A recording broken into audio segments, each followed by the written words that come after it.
প্রেম করা উচিত না। সবাই প্রতারক, এদেরকে ধরে ধরে আর গুলি করা উচিত। আমি ইমপ্রেস হব 5 ওয়াক্ত নামাজ পড়বে, রোজা রাখবে, ঈমান থাকবে, যারা সবসময় নামাজ পড়বে, রোজা করবে, উমরাতে যায়, ওদের মন আসলেই নরম থাকে, সো ওই টাইপের ছেলেকে আমি বিয়ে করব। পান্তা ইলিশ ভালো লাগে আমার। আমার তো খুব ভালো লাগছে, আর প্রতি বছর বাইফ আওয়ার্ড খুব ভালো হয়, আমি অ্যাটেন্ড করার ট্রাই করি সব সময়। আর আগে থেকে একটা মানে প্ল্যানিং থাকে, প্রিপারেশন থাকে, কোন ড্রেসটা পরবো, সো সব মিলিয়ে খুব ভালো লাগছে। এবার তো অনেক বছর পর আমরা সবাই পয়লা বৈশাখ সেলিব্রেট করব, সো আমার লাল শাড়ি মানে সাদা শাড়ি লাল পাড় যেটা, ওইটা পরবো, তারপর হচ্ছে এরকম ফ্লাওয়ার পরবো চুলে খোপায়, দেন একটা বাঙালি লুক নিয়ে হচ্ছে বের হব, রিক্সায় ঘুরবো, বিভিন্ন পার্কে যাব, সো এটা প্ল্যানিং। আর হচ্ছে পান্তা ইলিশ খাবো। স্যান্ডেলিনা সো রূপচর্চায় আভিজাত্য। ভালো লাগে, পান্তা ইলিশ ভালো লাগে আমার। অনেক আগে খেয়েছিলাম, আমার আসলে মনে নাই টেস্ট, সো যখন খাবো আবার বুঝতে পারবো কেমন লাগে। আমি গুলশানেই তো ঘুরবো, গুলশান শাহাবুদ্দিন পার্কে যাব না, অত দূর আসলে যাওয়া হয় না আমার। গুলশান বনানী ঘুরবো। ব্যথা তো থাকবেই, ভালোবাসা থাকলেই ইমোশনাল হয়ে যায় আর কি সবাই, সো দুইটাই তো সেম। প্রেম হলে মানে তখন আসলে আপনার ব্যথা পাচ্ছে, প্রেম করা উচিত না।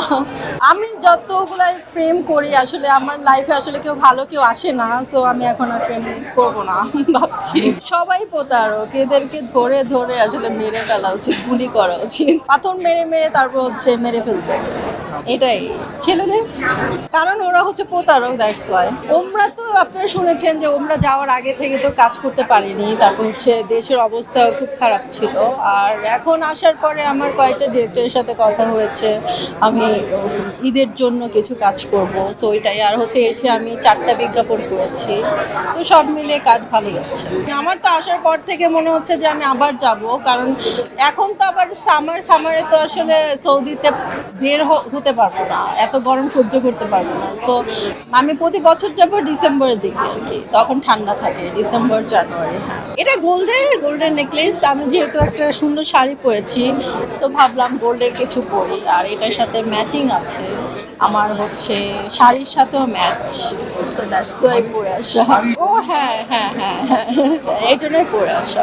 আমি ইমপ্রেস হব যে আমার যেই পার্টনার হবে 5 ওয়াক্ত নামাজ পড়বে, রোজা রাখবে, ঈমান থাকবে, এই টাইপের ছেলেগুলা আসলে ভালোই হবে, এইটাই হচ্ছে আমার প্ল্যান। যারা সবসময় নামাজ পড়বে, রোজা করবে, উমরাতে যায়, সবসময় প্রতি বছর যায়, ওদের মন আসলেই নরম থাকে, সো ওই টাইপের ছেলেকেই আমি বিয়ে করবো।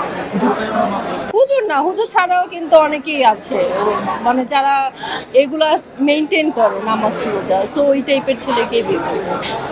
আর যারা নামাজ রোজা পড়ে না তারা আসলে খারাপই হবে, শিওর।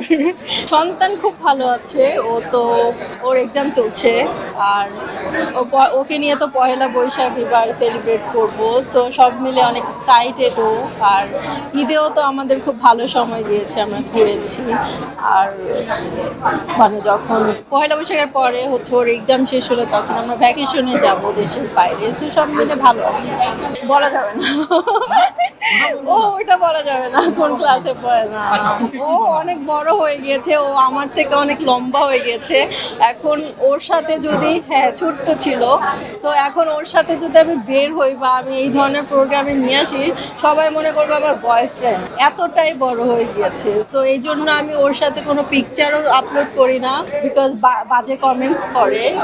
আর বাংলাদেশি মানুষরা তো আসলে খুবই খারাপ, জঘন্য মেন্টালিটির, সো দ্যাটস ওয়াই হচ্ছে আমি ওকে আলাদাই রাখি। আমার দেশে থাকার কোনো প্ল্যান নাই, সো আমি রাজনীতি করব না, আমার দেশে থাকার এই প্ল্যান নাই, আমি দেশ থেকে ভাগবো জাস্ট। আমি দেশে থাকতে চাই না, যুদ্ধ শেষ হলে আমি চলে যাবো। এটা তো বলা যাবে না, এটা যখন যাব তখন দেখতে পাবো, একটা সময় তো বাইরেই সেটেল হবে। আমার বাংলাদেশ আসলে ভালো লাগে, সো হ্যাঁ একটা সময় দেখবেন আমি দেশের বাইরেই আছি। স্টোরি দেখবো, কোয়ার্টিস্ট দেখবো, অবশ্যই চাইবো শাকিব খান অথবা সিয়াম থাকুক, আরিফিন শুভ থাকুক, বিকজ আমাদের বাংলাদেশে তো এই 2-4টা নাটক মানে হিরোই আছে, সো কোয়ার্টিস্টটা ভালো করে দেখবো, স্টোরি দেখবো। আর ওরা